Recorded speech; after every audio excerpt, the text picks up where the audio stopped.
Okay, so this video is going to be kind of a rant. This is going to be me trying to give you guys some of the tips that I've learned over the past World's First races that I have competed in, some of the things that have worked for us really well, and some things that I can see coming into this race that will be very useful.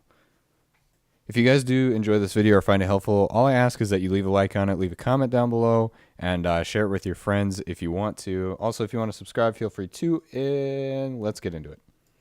So just a quick background though before we start. Crown of Sorrows is launching on June 4th, 6 p.m. Central Time, which is just 6 hours after reset. You have 6 hours to level until the raid launches. You do have to complete a Power Surge quest to be able to enter the raid. If you're looking for more information, be sure to check out Bungie.net. I'll leave a link down to that in the description. Yeah.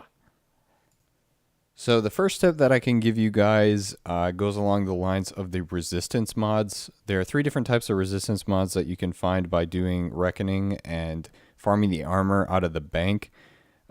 Along going up with this video, there should be another video on how to farm these resistance mods. There are 3 different types. There's minor resist, major resist, and boss resist. I'll leave a link down to that video in the description. Make sure you guys check that out if you're looking on how to get these. But each of these mods is going to provide you, I think it's about 15% damage resistance to the respective categories. So again, just to reiterate, there is minor resist, which is going to be your smaller enemies like your red bars.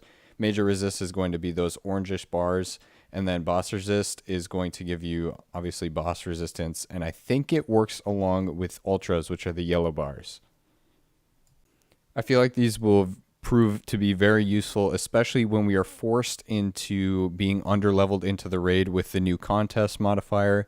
I think we're going to be about 15 light under in each of the encounters, so I definitely think that these resist mods will be useful in taking a little bit of damage resistance off of you, especially when you are underleveled. You are going to get smoked by those ads if you're taking direct fire. These mods can be kind of grindy to obtain, but I would highly recommend that you have at least one of each so that you can place these on your armor for your raid character.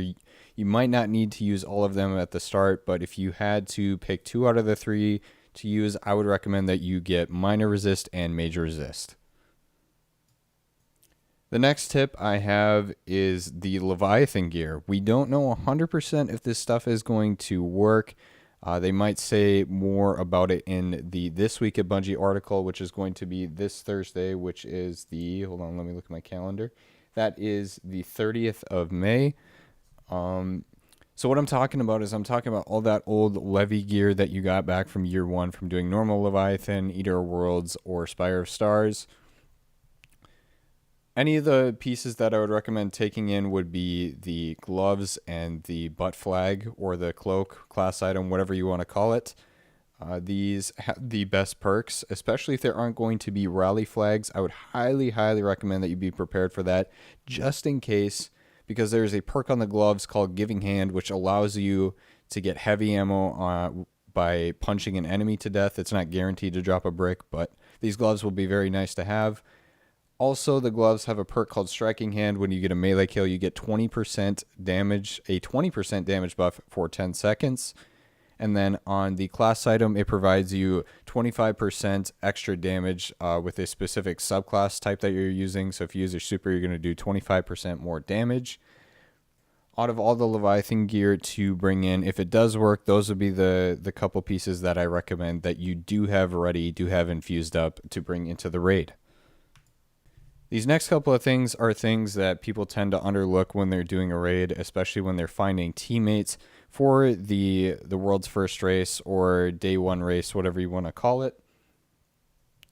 The first of which is ammo conservation. Ammo conservation is very important, especially when you get to the DPS phase. You're underleveled and killing the boss can be very tight. We saw a perfect example of this in Spire of Stars. When we were doing our run, we were all dumping maximum rockets into the boss and barely managed to get a 3-phase with a melting point.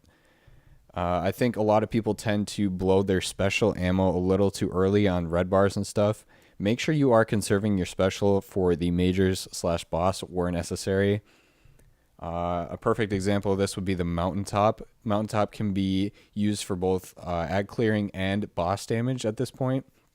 Very underrated gun. I've been meaning to make a video on that as well. I'll eventually get to it. But yeah, making sure that you have enough ammo stocked up so that when you do need it for those critical moments, you definitely want to have it. So be very, very cautious of where you're using it and try to conserve it where you can. The next thing is vocalization. By this, I mean call-outs with your team. When you're looking for a raid team, you want to have people who are able to communicate what is going on rather than just saying nothing at all. It's better to over-communicate rather than under-communicate, in my opinion. You want to make sure everybody on your team knows what's going on. If you need help, make sure you call it out. Make sure that there are reminders given out for certain mechanics if you need them. Example, if you go to like a final stand for a boss where, again, like Spire Stars, if everybody needs to grab a ball, I'll be like, okay, guys, get ready to go grab your balls as soon as the boss is dead. And just reiterating callouts and making sure that your team is all on the same page is very, very, very important. The last of which things that I think people tend to overlook is actually staying alive in the raid. This sounds really dumb, but a lot of times I see clips of people that take unnecessary risks to try and do something that is definitely not needed for their team. If you're going into something like a world's first race where it is very, very competitive in a very intense setting, especially when you are underleveled, it is much smarter to sit back and play your life and just get the kill, because that's what it's about, is just about finishing the raid rather than just smoking the boss on your first try. Conserving those res tokens is going to be really nice, especially if there are things unaccounted for. If you're the first team to take down a boss, for example, like something we saw in Riven when we finally defeated Riven, in that little final stand portion, I'll put a clip up here. We thought we were done. We were going to look for the chest, but didn't know we had to kill Riven's heart as well. If you need a res at that point, it is critical to try and save as many of those as you possibly can. There are instances, though, I will say, in which sacrificing a res or two can be useful to try and finish off a boss or whatever, but more times than not, it is most beneficial to just stay alive and just try and kill the boss. If this requires you to play super passive, just again, make sure you're vocalizing with your team, making sure that they know what's up, calling out that you need to heal or whatever before you do this and that. But yeah, just make sure you aren't throwing your res away where it doesn't need to be thrown. But that's about it for the tips that I can give to anybody looking to compete in the Crown of Sorrows race. Again, June 4th, 6 p.m. Central Time.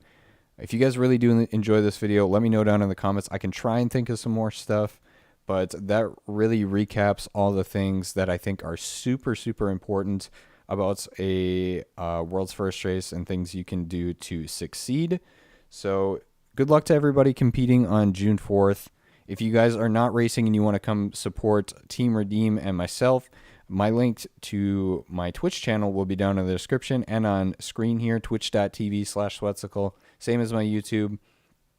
If you guys want to come hang out, watch the raid race live, we'd love to have you there. Well, that's about it. Thank you guys for watching. Appreciate you guys, and I will catch you guys in the next one. Peace.